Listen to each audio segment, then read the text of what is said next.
Welcome back to another episode of the Cougar Cast, season 3, episode 3. We're so happy to be here, and we today have a special guest.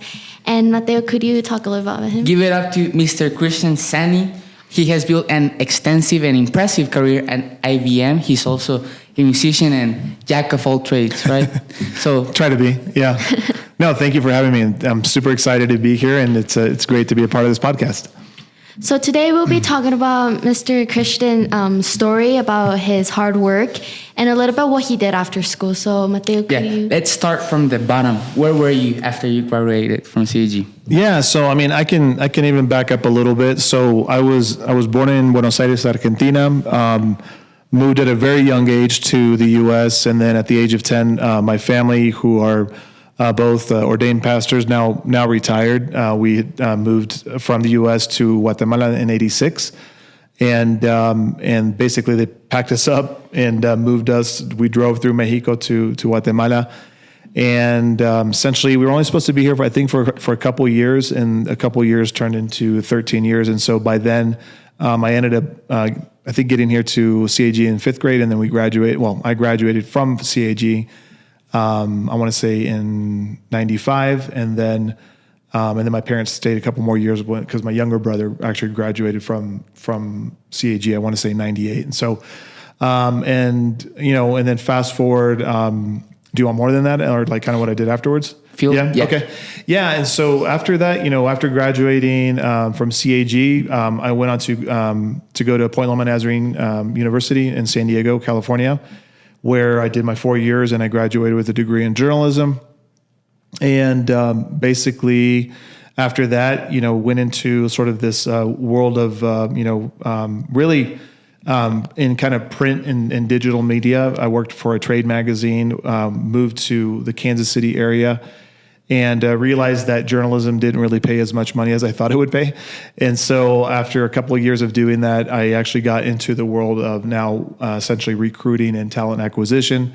And I've essentially been kind of doing that, but in some way, shape, or form. And so I've been in that space really for the last 25 years or so. When you say talent acquisition, is that like basically what an A&R does?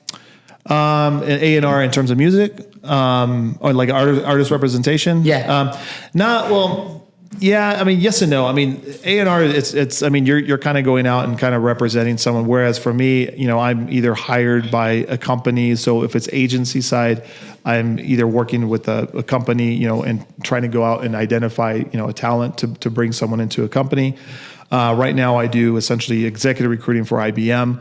On the corporate side. And so I basically go out and I hire, essentially executives, or I kind of do a lot of the strategy around hiring executives to come into the organization. So I've been with IBM now for the last 3 years. But prior to that, I was with Ernst & Young, which is a big public accounting firm, basically doing the same thing. Hiring partners and principals and managing directors. And so, but there's a lot of sort of intricate things that kind of happen within all of that, but that's at a high level what I essentially do. And so I work right now at IBM. I'm essentially what you would call the executive recruiting lead for our SAP Americas practice. And so I'm the point person to manage all of that from a consulting perspective within IBM. Sounds important. Yeah. That sounds amazing. Like, yeah. I think job and career, it's such a really, really deep thing, and it matters what job you do and everything. Mm-hmm. But just as just an additional question, but do you think our school CAG kind of impacted your to your career? Yeah, I mean, absolutely. I mean, any level of schooling, whether it's your formative years in middle school and high school. I mean, you start somewhere, right? And I think definitely CAG, through just the education, through the teachers, through a lot of the classes, it starts to kind of pave the way. Interestingly enough, a lot of the journalism classes that I ultimately got interested in college really started here at CAG. Now, my dream was to go into become, a journalism writer, so either sports journalism or some kind of magazine writer. But when I got into the industry, it was an interesting time because a lot of the media was going into digital media, and so a lot of people were getting laid off in the print world, and so I kind of had this sort of decision to make, in terms of my career, like, do I go into this world, or do I go into a world where, because really at the time, like coming out of college, I had worked for companies where they had gone through, mass layoffs, and that was kind of a sort of an eye opener for me. And so really what I wanted to do was take my knowledge around, what I've learned in college in terms of writing, but also learn, some of the things from business and some of the other things, and kind of find something that I could, learn a skill and hone in on it and basically apply that. But absolutely, I mean, there's a lot of things that I've learned, through CAG, but just even culturally speaking, like my time, I would never trade it for anything that I've learned here at CAG, and culturally speaking, even in Guatemala, like how you work with people from different cultures and different ethnicities and different walks of life, and that's even translated to me what I'm doing, 20 some odd years later in my life. Well, I think that's like really nice. I feel like something really what you like mentioned right now is just that CAG, you're able to like meet with different students from different countries. I'll say, for example, I'm like Korean, but I'm able to meet Guatemalans, Americans, and also like really different countries. So I think that's a really good thing that like CAG provides. I have a question. Did CAG back then had as many Koreans as they have right now? No, I was actually just talking earlier, downstairs. I was actually talking to the principal. I was like, interestingly enough, the only Korean person at the time was a girl in my class named Christy, who she was adopted, and I think that's the only person that I know that was actually Asian. Although I think there was another family that had some adopted kids that were also some friends of our family. I believe their last names were the Wades that had there, but I think they weren't Thailand. They were Indonesian. And so, but I think that was it. But again, mostly they were adopted. And so I don't think there was actually like a full-fledged, like Korean, Korean family. Yeah. So you have a passion with guiding others, right? Yeah. Like mentoring and all that stuff. Yeah. How did that start? Yeah, so it's something that, interestingly enough, when I was in college, again, going through, like I had one of like my earliest mentors in college, and it's something that I wish I probably would have had more of here in school, because again, you have teachers, but I think the art of mentorship and like being a mentor or a mentee or being a coach or being, coached, throughout your life, the passion really kind of came post, really later on in my career, really probably around the time when I got to Ernst & Young and seeing the value of what it has done, and the impact, not just in my life, and seeing the impact that it's had on other people and leaders that I've hired, and just having the conversations with them, and we talk about this sort of, push up and pull up mentality where, what are you doing to bring people up throughout your career, or what are you doing to push people up, throughout your career. And when I saw that, and just the impact that it's had on people's lives, like very transformative impact that it's had on their lives, to me, it started to resonate. And more so, I kind of take even another step in that, is the impact that I've seen it, for people who, come from third world countries where they may not necessarily have the benefit of, or luxury of, being able to be in a position where they're going to have, access to, executive leaders or people that can help them, help them grow from a career perspective. And so for me, seeing that and the value of like the impact that can have in their careers, and it started to resonate well for me, because then what it did was it put me in a position, and I don't think I would be where I am today in my career had I not started to kind of ask those questions and say, you know what, I need to kind of take a little bit of a courageous step and raise my hand and say, you know what, I need to go out there and say, hey, Mr. and Mrs. Executive, I'm interested in, being mentored, or, what do I need to be doing something in terms of my career? And so what I noticed, through all of that was that, we all have blinders, and whether you're in middle school, whether you're in high school, whether you're in college, whether you're a professional, even now at this juncture of my life, I'm 48 years old. You realize that we all kind of walk around and we all have these blind spots. And so, but the interesting thing about mentors and coaches, and there are differences between mentors and coaches, and I can probably spend an hour just on that topic, but the interesting thing is that we all have these blind spots. And so, but the cool thing about mentors and coaches is that they help you like see things that you typically aren't going to see. And so, and that you have that through conversations, regular conversations through, coffee or, setting up that time. But the only way that you're ever going to come across those people in your life is setting up that time and being intentional. So we talk about intentionality in a lot of the work that I do, is going out and taking that step and saying, hey, I need to go out and basically kind of take that step in my life or my career. And we could talk about that even like on a biblical perspective, or even through your Christian walk or your faith or discipleship, taking that intentional step and like bringing people in your life and saying, you know what, I need help through this sort of season of my life, but that's kind of on us, right? To kind of take that step. And so that's where I've got passionate about, because, and again, I get super excited about this because I've seen the value in it. But, if you're just kind of sitting there, and I used to be that person here at CAG, like I kind of sat in the back room and yeah, I could feel sorry for myself and, and be like, oh, woe is me, and all like, moping and all that stuff. But if I'm not taking that initiative, it's really kind of on me to do that. And so, but the most successful people I've met throughout my career, the people that have had some amazing mentors and coaches, and it doesn't mean all these people are going to be with you throughout your entire life. They're going to be in different seasons of your life. But yeah, absolutely. And that's something that I cannot implore. And I'll talk about that even, during this week, of Spiritual Emphasis Week, and even the retreat to the high schoolers, is the importance and the value of having, coaches and mentors, and whether you're graduating this year or graduating 5 years from now, the importance of just that. Like if there's anything that I would say, that little nugget of information is like the importance of it, 100%. And I feel like you mentioned a lot about like how through guides, many of the people are able to do like the right decisions.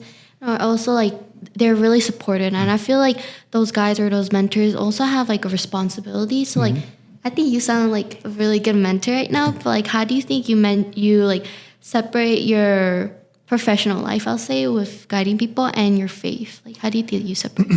Yeah, I mean, I think we all need to. Like we all need to walk and live our faith, right, every day. I mean, in fact, I was just messaging some people from work, and because I couldn't join a call, and I'm very intentional about like the work that I do when I'm taking mission trips, and and I live it out. I tell people, hey, yeah, I'm taking this week off. It's my PTO, and they're like, well, what are you up to? Like, and most people think, are you taking vacation? I'm like, no, I'm going on a mission trip. I'm going to go speak to, my former, my alma mater, and like. And they're like, oh, that's so cool, or that's so encouraging, or that and to me, it's just because at the end of the day, I want to be able to give back, but or serve a place where again I kind of shared earlier before we got to recording, but for me, CAG was something that I kind of had this love-hate relationship with CAG, really from 5th grade up until 10th grade. Like it was a place that I absolutely adored and loved, and even the last 2 years, as much as I struggled with it.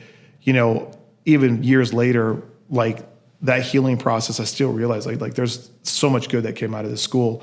But when you're doing the stuff that you're doing, and again, you don't have to be up in people's faces about, Bible thumping, or like getting in people's faces about like, the stuff that you're doing, like from your, your spiritual walk or whatever like that. But in a corporate world, because, there is a level of, respect, and you want to be mindful of, like, you realize that you're not you don't really want to impose or push things on certain people, because again, I do work in a very secular realm, and different people who have different walks of faith and different beliefs and everything else, but at the end of the day, they're not going to be able to dictate what my walk is, or my faith, or more my beliefs. And so there's a lot of things that you do, but again, God calls us to be a light in this world. And so and if that's me just being through my faith and how I witness, and whether that's, planting 1 seed or 1,000 seeds and being the witness that God's called me to be, that's who I want to be. And so I think that's how you have to live it out.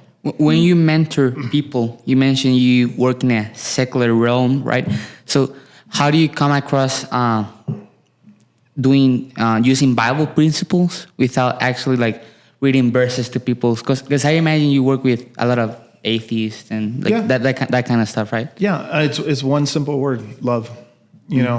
Love. I mean, it's because God is love, and it's a very foundational word in what we do. Because when you connect everything, at the core of what we are and what God's called us to be is loving our neighbor, as we love ourselves, treating others with respect. It really is, and I think when that comes across, whether it's someone I agree with or not, I still treat that person with respect. There's people I've hired who are of Hindu faith, of Muslim faith, and in reality, and I don't shy away from it. Again, my name's about as blatant as it can be. It's like Christian. It's like, so, it's like, and I'm not going to hide it. People have asked me like, Christian, are you Christian? I'm like 100%, and I won't shy away from it, but at the end of the day, the reality is it doesn't mean I'm going to stop working with them. You got to remember, Jesus hung out with the worst of the worst, prostitutes and sinners and everything else. And so it's, it's really not up to me to say who I'm going to hang out with and be with or work with and everything else. So, if God wants to work through and use the Holy Spirit in whatever way possible, it's the same with music, right? Like, music's always been a very big part of my life. It doesn't necessarily mean I'm going to stop doing, but I'm obviously not going to put myself in situations that are obviously going to, pull me away from the things that I believe in. But, I've got to be mindful of that too. But yeah, you operate in that world, and I think it's just as believers, it's an opportunity for us, to be witnesses that God's called us to be. And right now you mentioned music, right? Mm-hmm. How did your journey with music started? How much time do you got? Yeah, so I will. I think you guys had Joel Mom on one of the podcasts a while ago. So interestingly enough, Joel. So I don't want to gloat, but I think my buddy Edmund Ozier, who he graduated. He was in my class really from 5th grade up until we graduated. Although I don't think he physically technically graduated with my class. Was here as long as I was in Guatemala. I think actually he was here a little bit longer than we were.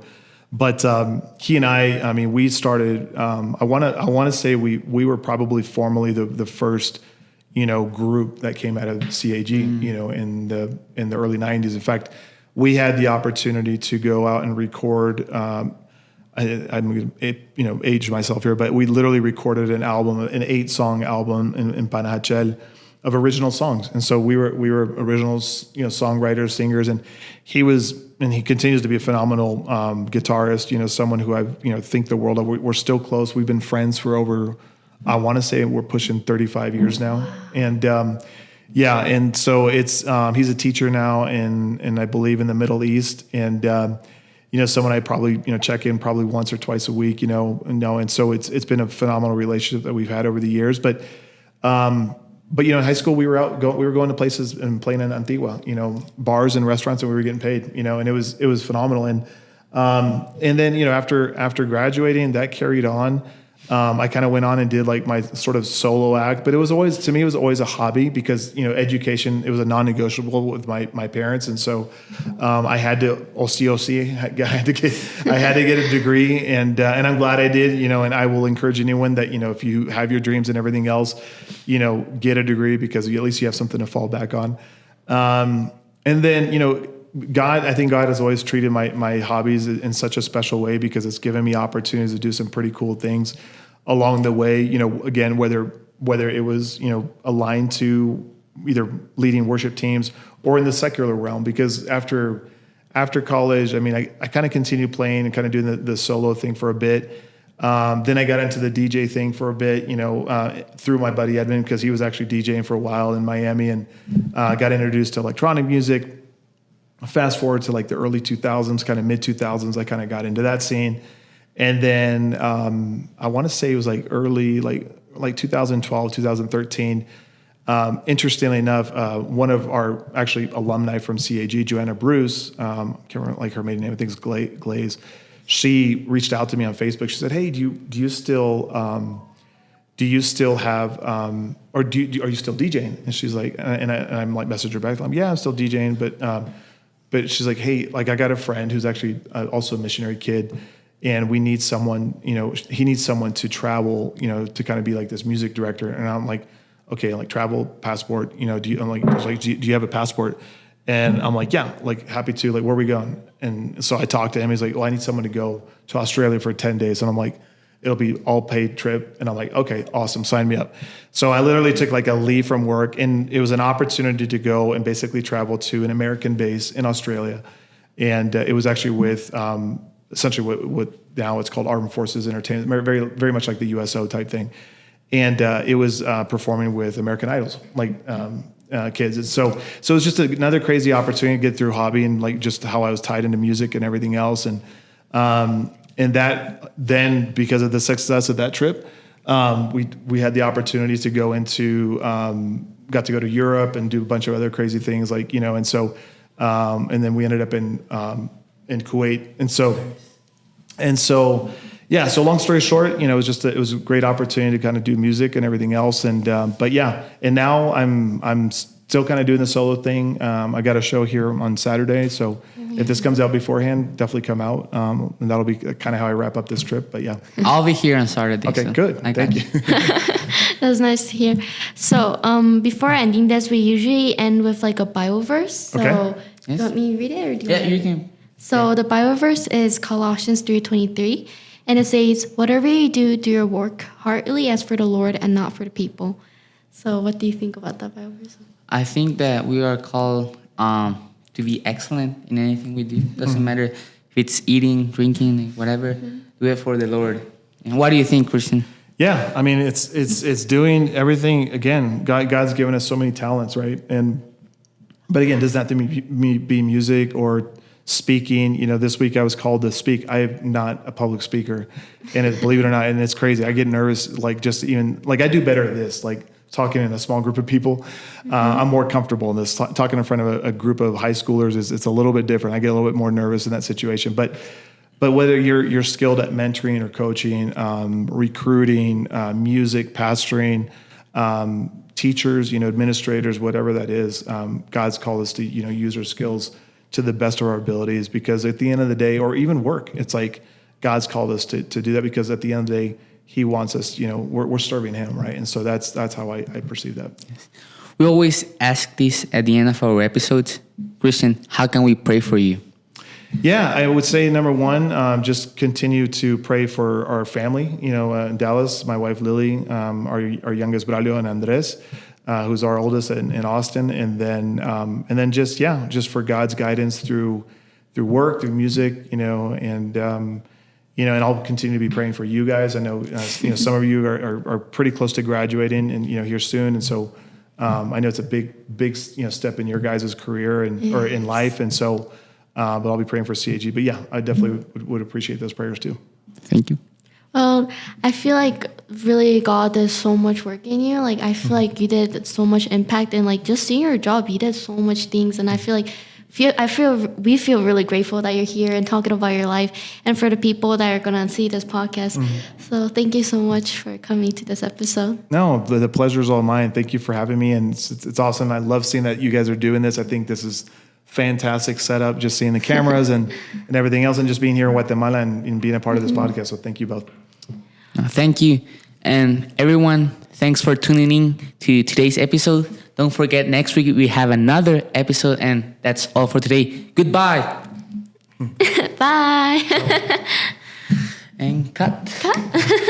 Awesome. Thank you. Yeah.